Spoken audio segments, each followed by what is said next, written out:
Welcome to the Cyber Risk Management Podcast. Our mission is to help executives thrive as cyber risk managers. Your hosts are Kip Boyle, Virtual Chief Information Security Officer at Cyber Risk Opportunities, and Jake Bernstein, Partner at the law firm of K&L Gates. Visit them at cr-map.com and klgates.com. So, Kip, what are we going to talk about today on episode 107 of the Cyber Risk Management Podcast? I just love that we're numbering the podcast. I think I've said that like 7 times now. I think yes. I'll stop saying it. It's cool. Well, episode 107 is going to go down in Cyber Risk Management Podcast history. First of all, because we're going to discuss something called the response side of vendor due diligence. I'm already sold. This can be good. Yep. And because we're going to do it with a guest, Caroline McCaffery, and also because Caroline is actually works at a company called ClearOPS. She's the co-founder and CEO, and she's also our episode sponsor. And I think this is the first time we've talked with somebody from a privacy tech company. So there's a lot going on here. There is, and we should just mention and explain what we mean by episode sponsor, because I don't think we've done one of those before.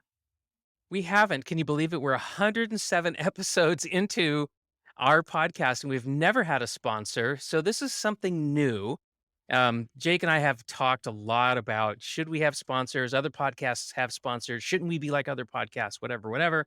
And it's just not something we've ever felt comfortable trying. But then we met Caroline and we thought, all right, let's give it a shot, right? So now listen, everybody, we're not going to be doing this every episode. We're just maybe do it once in a while.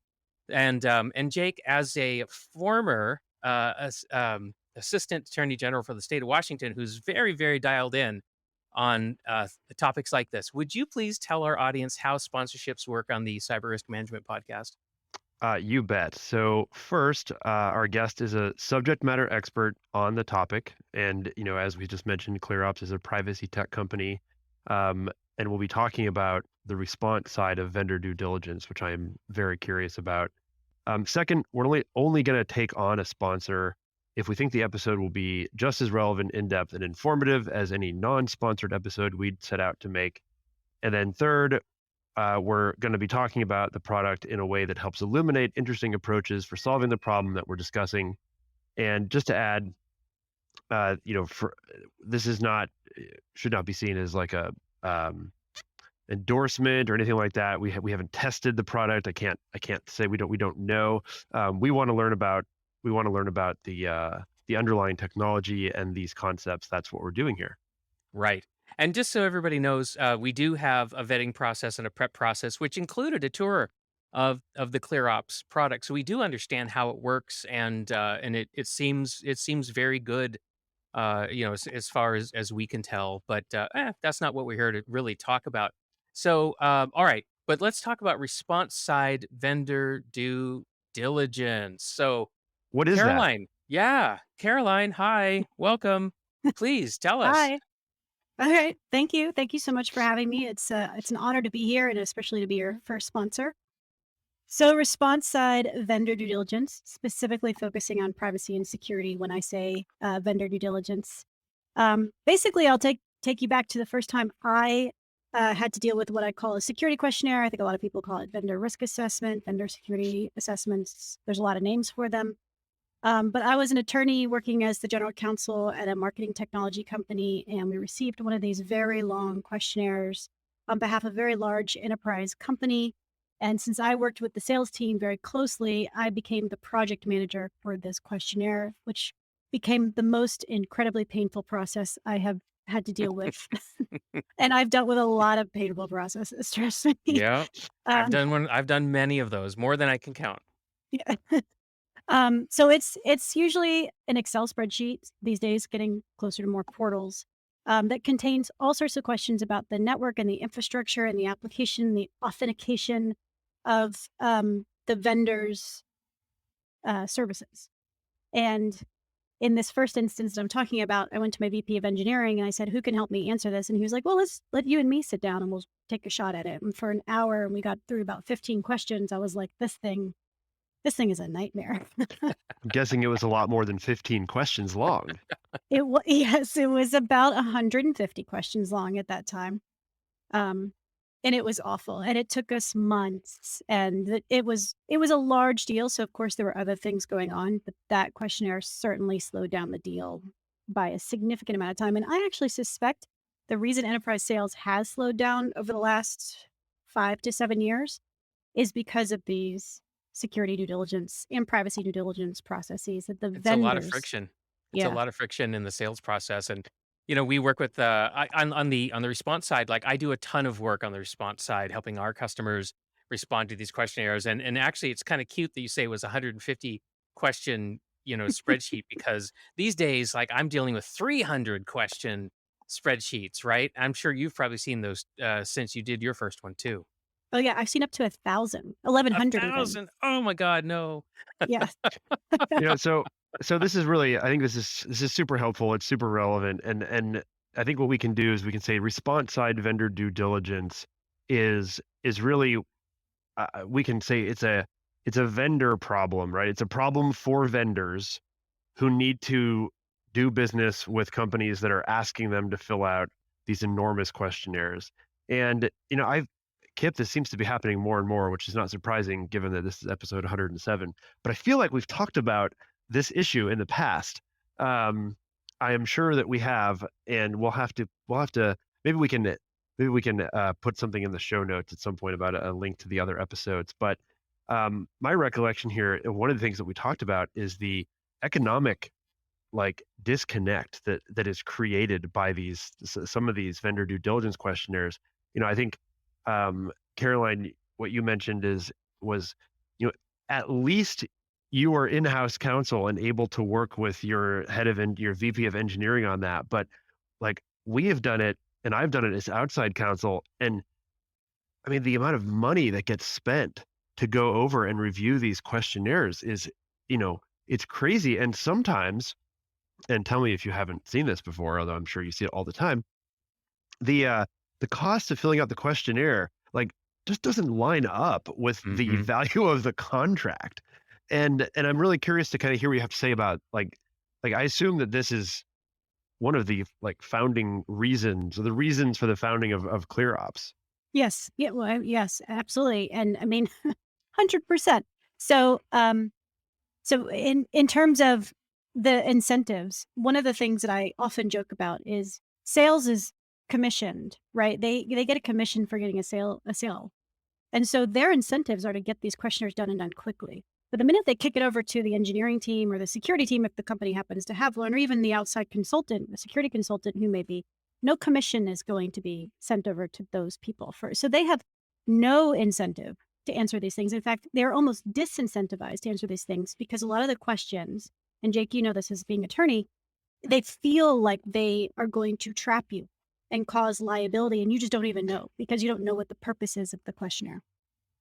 Absolutely. And I mean, I think it's a really difficult issue. I think we're seeing it now, the several years, really up until a year or two ago, well, even more, probably even less than that, up to the last 6 to 12 months, insurance questionnaires were really simple. They were really straightforward Yeah. and simple.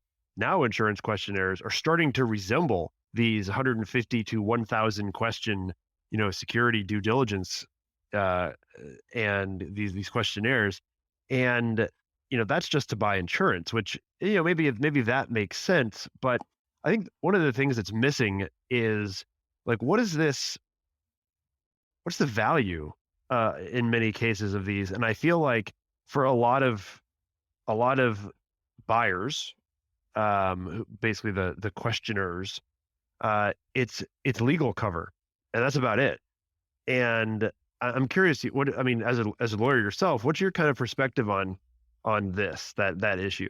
Why are you being asked to do this? What's the security value, or is it really a contract value?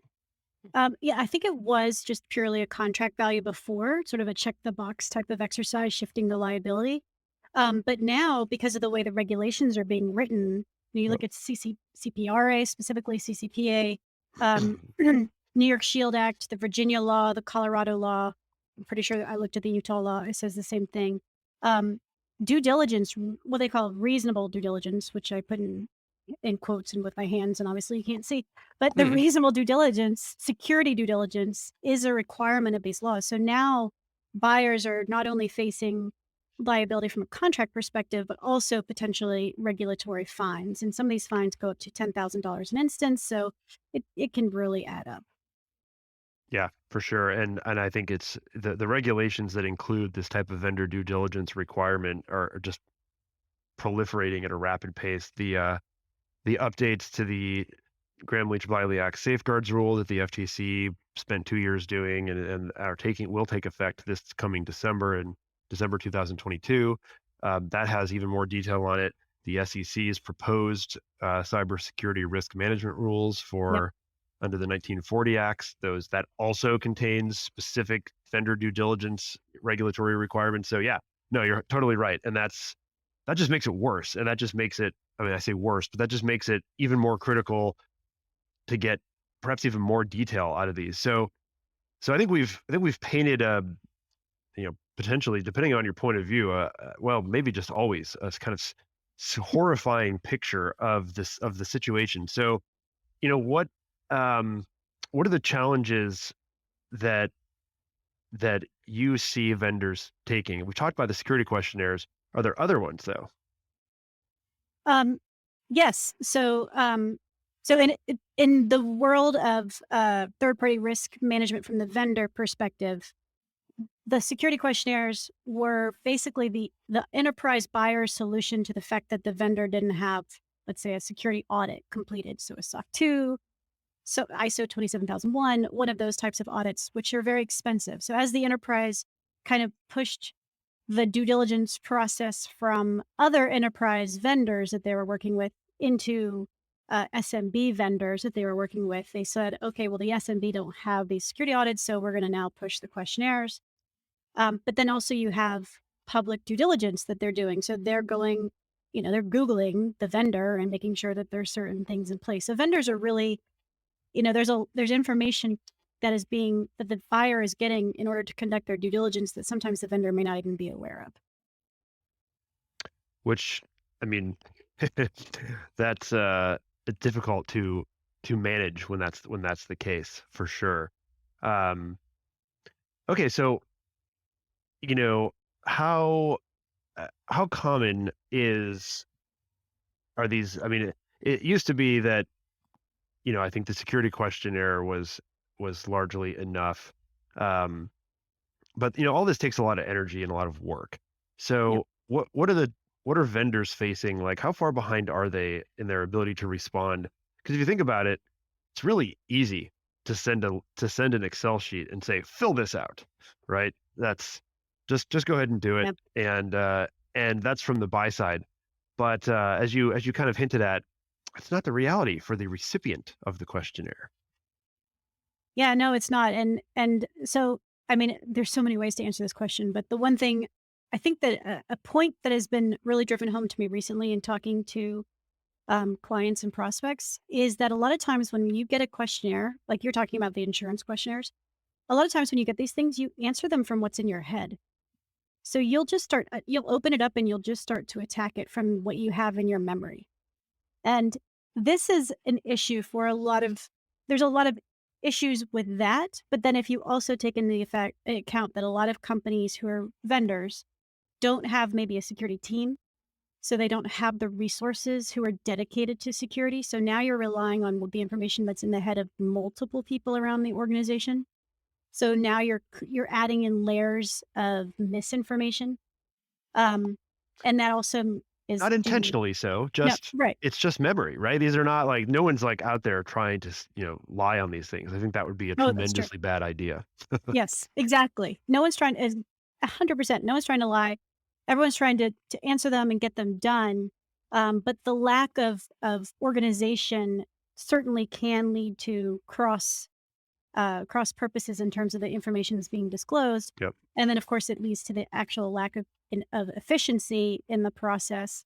And I think when it comes to so what a lot of vendors are doing is they're saying, well, let me go see if there's a more efficient way to do this. Maybe I'll go get the security audit. So I'll spend now $40, $50, $60,000 on getting a security audit in the hopes that this avoids the questionnaires. And then they fall into the trap of, oh, actually now I have to give up the audit. I still have to do the questionnaire. And I've just now created a much more robust response process, which means I actually need to go higher in security. And as we all know, cybersecurity has a talent shortage. So, Well, and I think, this is the part I recall talking about, but I think maybe it's good to get your perspective too, is that, even though I think it's quite fair to say that nobody is ever, lying on these things, they do face a really tough situation, right? All the businesses that have to fill these things out, because the reality is that, particularly for these smaller mid-sized businesses, like they've got very much a chicken and egg problem going on here. Doing all this stuff, doing all the things substantively in a questionnaire, let alone, and just filling it out is a lot of effort. Being able yes. to do everything in the questionnaire could be really, really expensive and way, way, way more effort. And there is kind of this, like, you're stuck between this, rock and a hard place, and they're closing together because that's kind of like your funding runway. Like it's, Yeah. you're the money is going away and you can't really move. And like in order to get money to solve any of these things, you have to sell the product, but you can't sell the product unless you do these things. And it's just, I wonder if we are, I mean, I think that kind of, I think that illustrates the problem right there. So,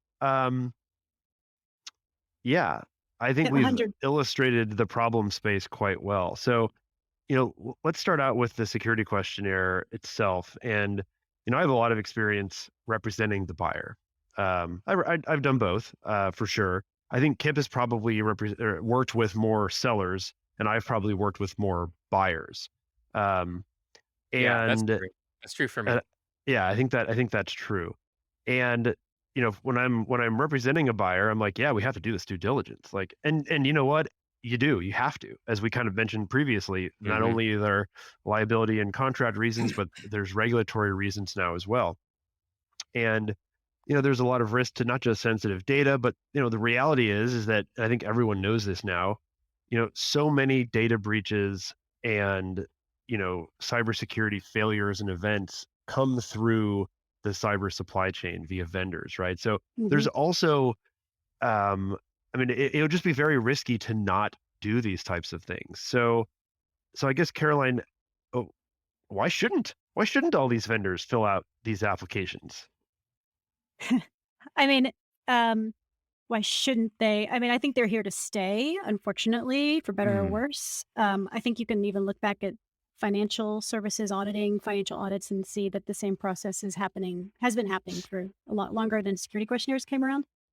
But why shouldn't they? I guess to what you were saying before, a lot of people in the industry do think of them as a little bit of security theater. Like you said, the pressure in the questionnaire, a lot of these questionnaires are yes, no, not applicable, which means you have to make a binary choice. Do I answer this? Do I tick this box or do I not tick this box? And if I have yeah, a gray area response, I don't have anywhere to put that.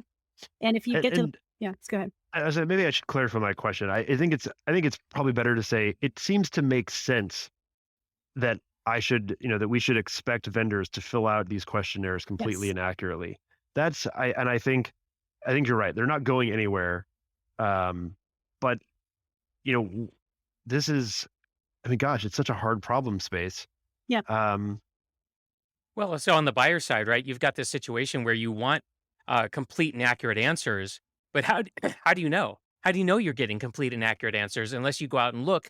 But that's why you did the questionnaire because you don't have time to go out and look, right? So yeah, the buyers are in this kind of catch 22 sort of a situation. Well, and the sellers are also in a catch 22 because Jake, you just said it a moment ago that it can be very difficult for a small company trying to provide services to a very large financial services, for example, for them to do everything to protect the data in the way that the large financial service would. And so on the seller side, there's a temptation to just tell the buyer what they think the buyer wants to hear, because the chances of being discovered are, quite frankly, very low. And so, you could get a buyer with a false sense of security, and then you could get a seller that is misrepresenting themselves with a very low likelihood of being caught.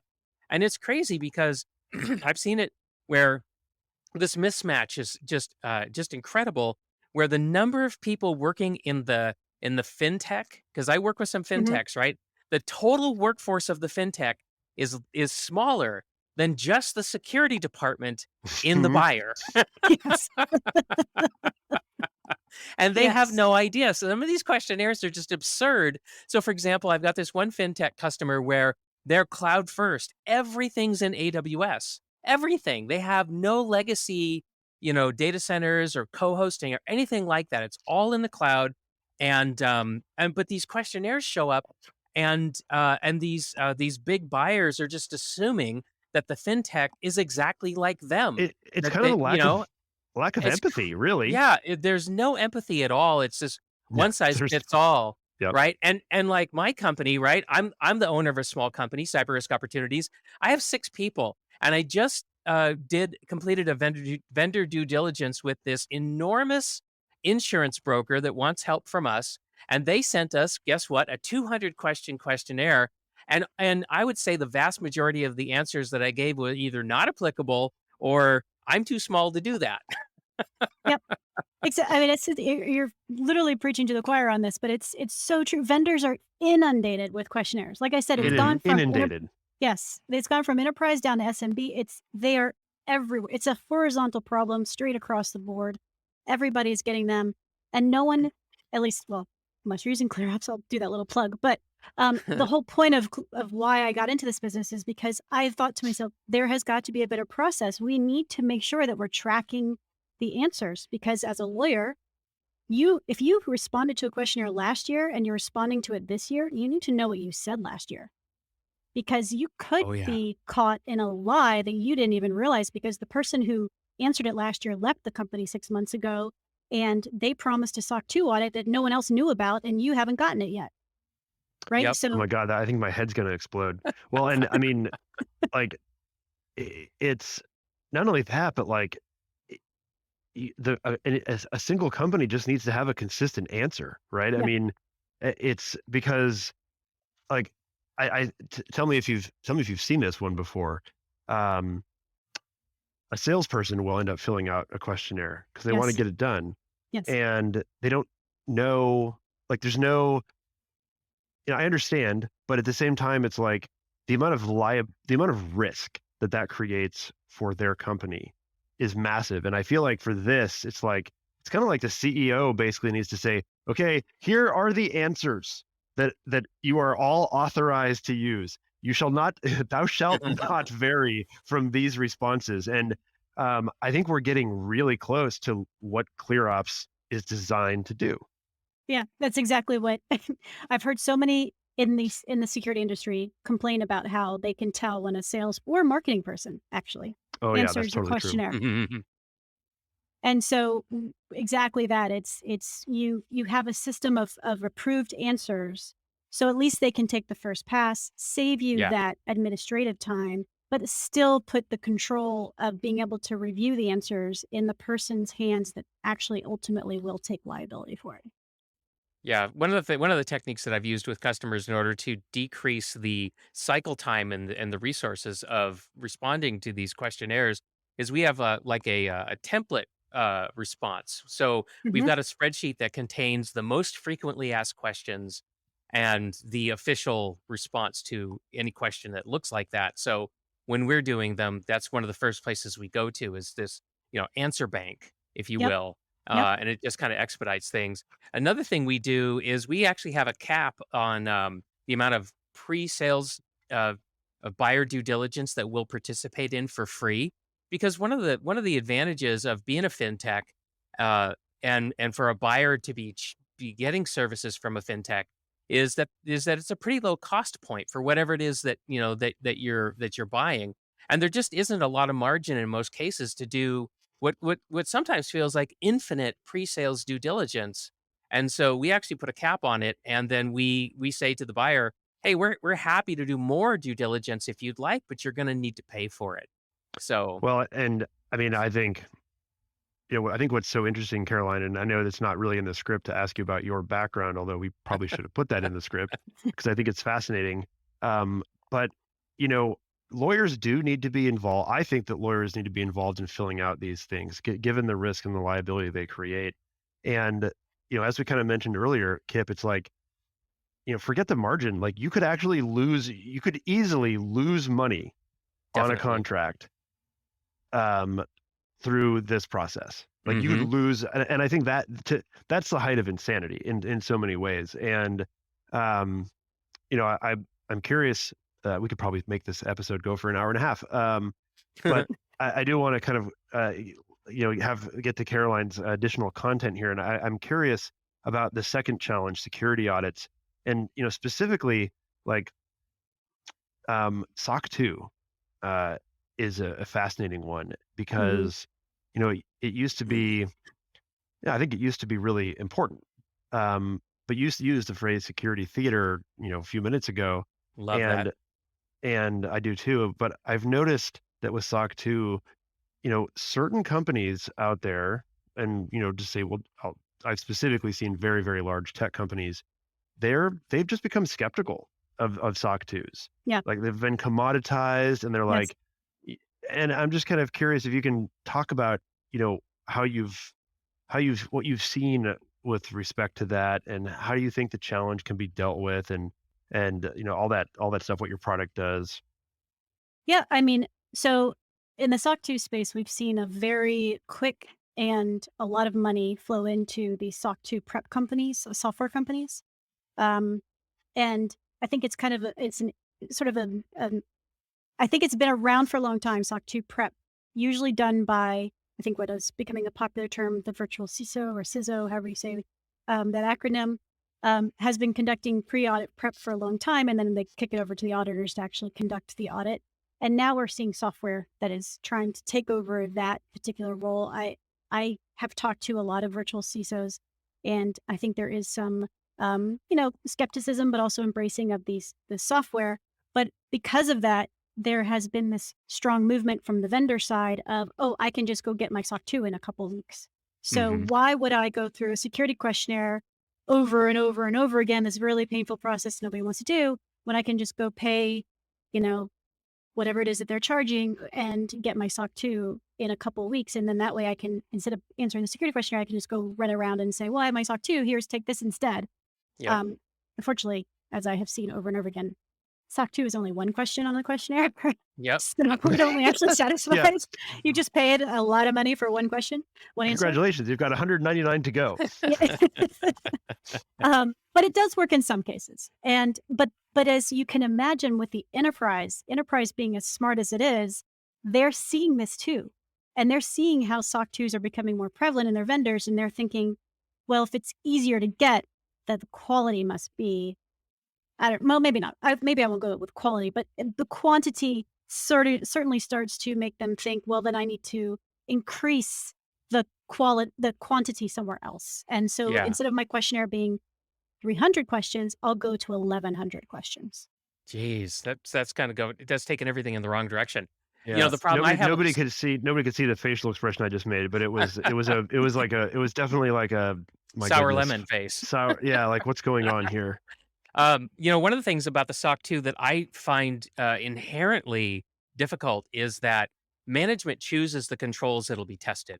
Yes. And I can tell you, as somebody who's worked in a service organization before, management has every incentive to choose controls that are easy to test, that they're particularly good at, and they have no incentive to choose controls that are extremely meaningful for their buyers, but are difficult for them to do.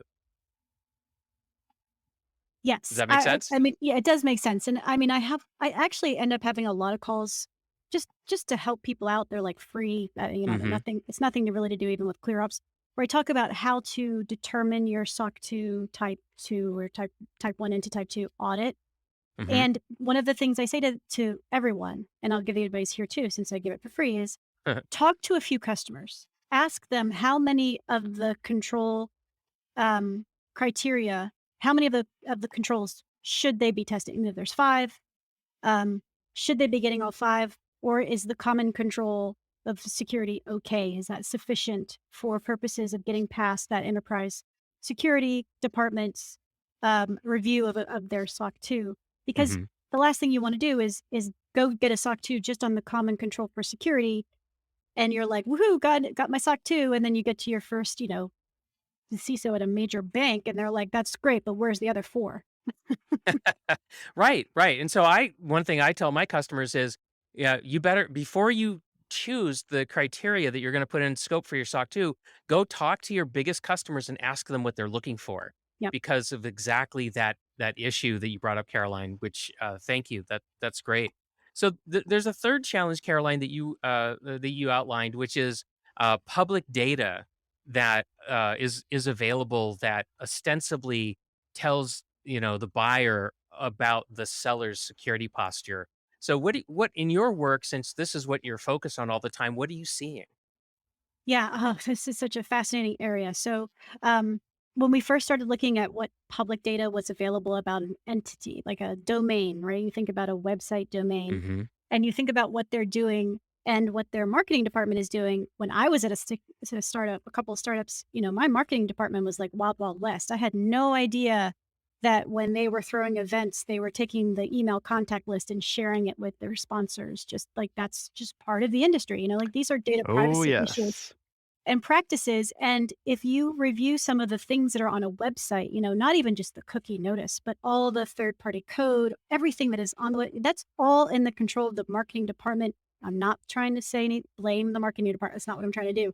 But I'm just saying that what your security engineer is doing in terms of making sure there's authentication that's really locked down and making sure there's all sorts of protections in the actual back end, the databases or whatever, the Amazon instance. And then you go to the marketing department and there's a website vulnerability. Like all that work the security engineer is doing, and no one on the other side of the house has any idea of anything to do with security. And so, what do companies do to kind of see if you're eating your own dog food? Well, they'll Google you. They will look at your website domain. One of the things I talk about all the time, and no one actually really thinks about this, but it's a huge, in my mind, it's a big point of due diligence, is when's the last time you updated your privacy policy? Because I can tell you, if you haven't updated it since GDPR went into effect, I don't trust you. Hmm. That's a really, really good point. And there are so many. I mean, maybe we'll have to have Caroline back just to talk about her background.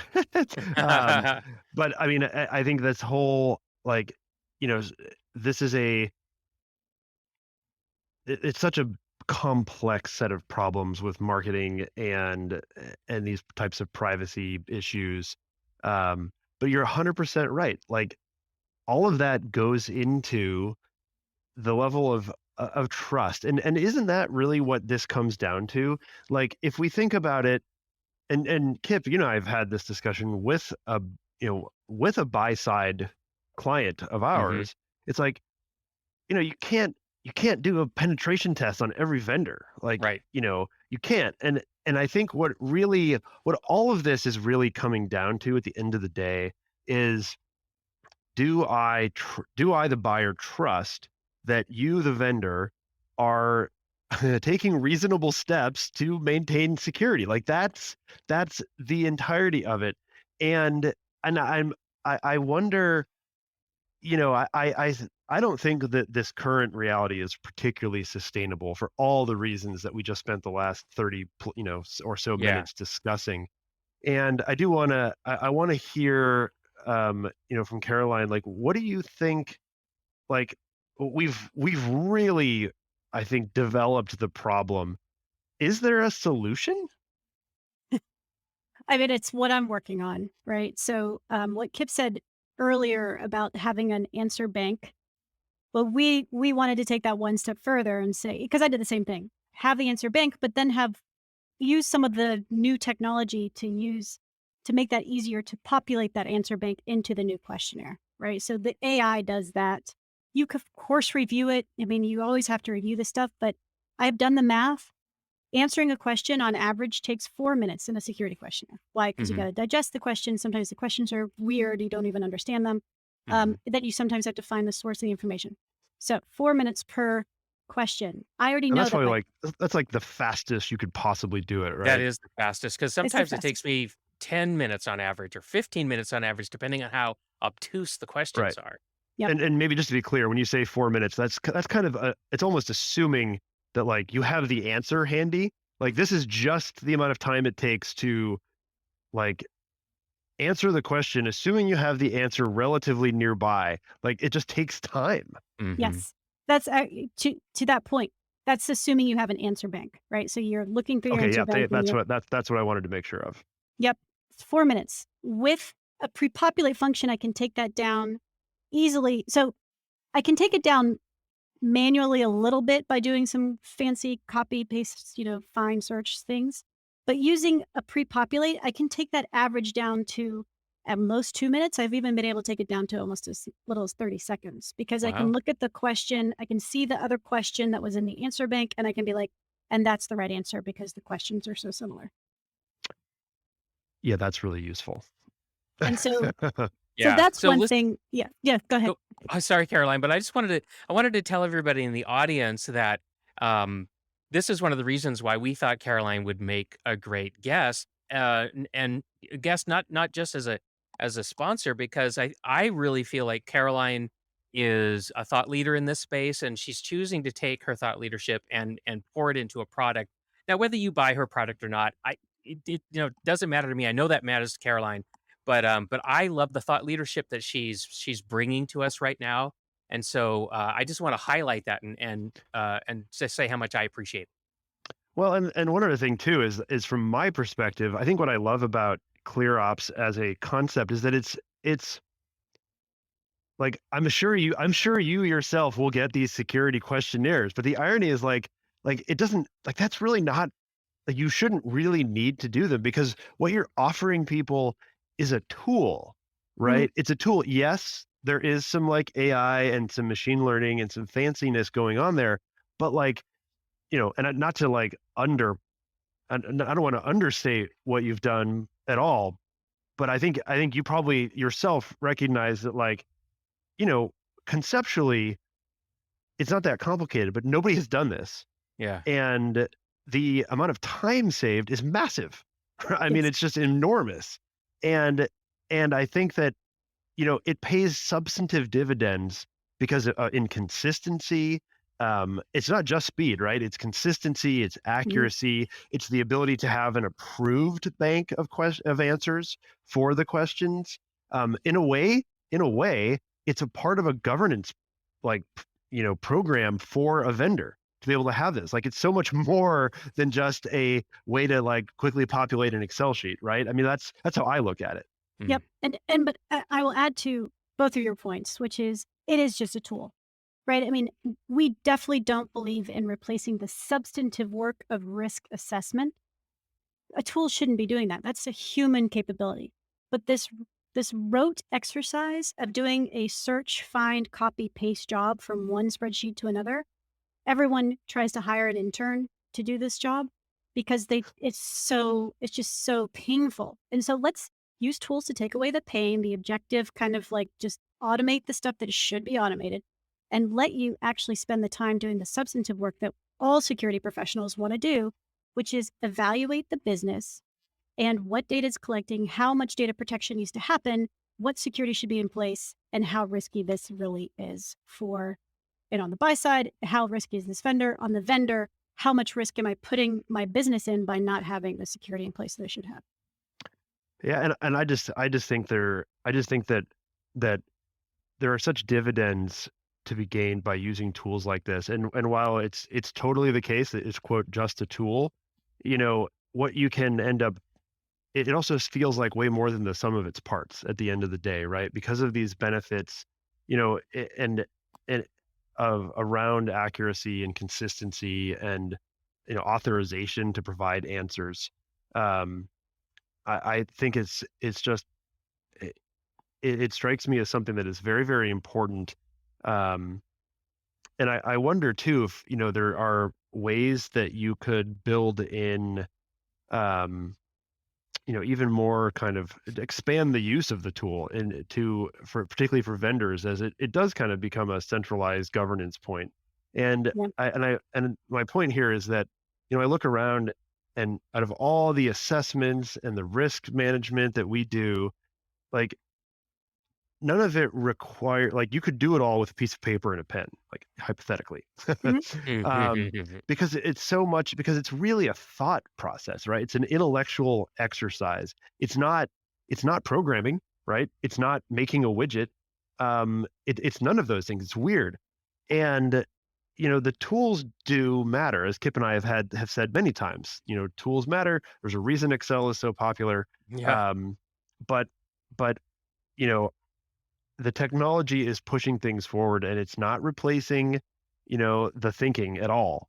But it's making you better at it, Yeah. actually. So Yeah. I think it's really I cool. like Thank you. any tool that's going to let me spend less time on rote tasks and more time on analysis and prioritization and that sort of thing, and risk assessment. I'm in favor of that. And just to be clear, we haven't used the ClearOps tool.